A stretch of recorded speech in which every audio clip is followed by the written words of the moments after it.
En respect à l'article 47 du Code électoral et en prélude aux législatives de 2023, l'ARAC a rendu public par une décision numéro 22-036-BARAC du 29 septembre 2022 les conduites à tenir par les médias pendant la pré-campagne. Une descente au sein des rédactions nous a permis de savoir la politique mise en place par certains organes pour le respect des interdits de l'ARAC. Au quotidien Bénin Intelligent, le noyau dur, c'est-à-dire le directeur de publication, le rédacteur en chef, le secrétaire de rédaction, ils ont plus de travail. Parce qu'un article sur lequel on passait avant 2 minutes à relire, désormais c'est 3 minutes, c'est 4 minutes, pour s'assurer que les principes d'impartialité, vous voyez, de l'équilibre sont rigoureusement observés.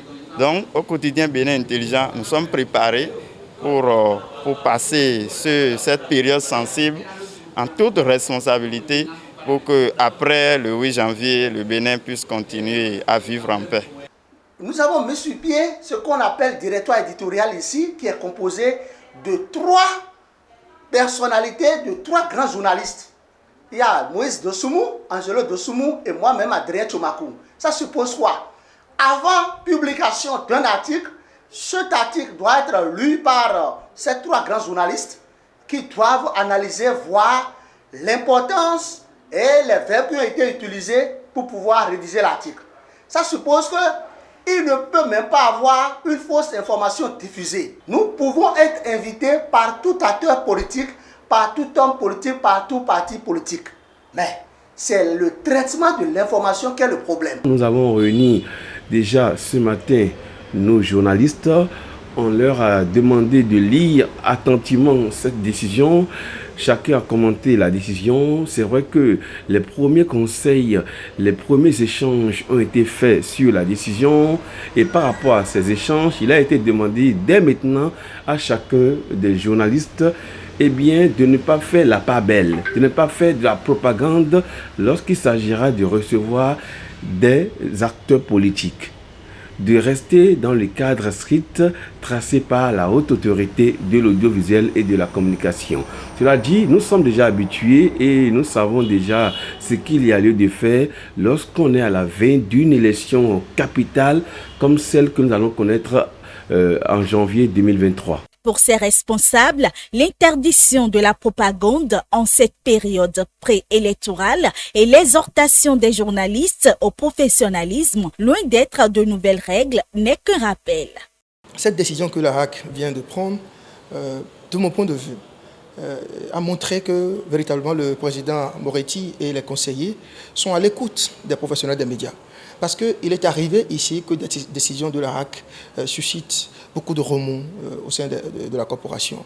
Nous avons été amenés à désapprouver certains contenus des décisions de l'ARAC, en ce sens que parfois ça tend même à nous apprendre les b.a.-ba du métier. On n'a pas besoin que l'ARAC nous apprenne comment faire un reportage, comment faire une revue de presse, comment tenir les différents genres journalistiques dans le traitement de l'information. Mais nous n'avons pas manqué à l'époque de le faire savoir. Mais on note que cette fois-ci, l'ARAC responsabilise davantage les professionnels des médias en nous rappelant ce qu'il faut et ne pas faire, ce qu'il faut faire et ce qu'il ne faut pas faire, ce qu'il faut penser et ce qu'il ne faut pas penser.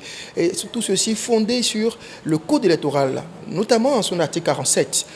Je crois que l'ARAC a montré effectivement qu'elle est à l'écoute des professionnels des médias.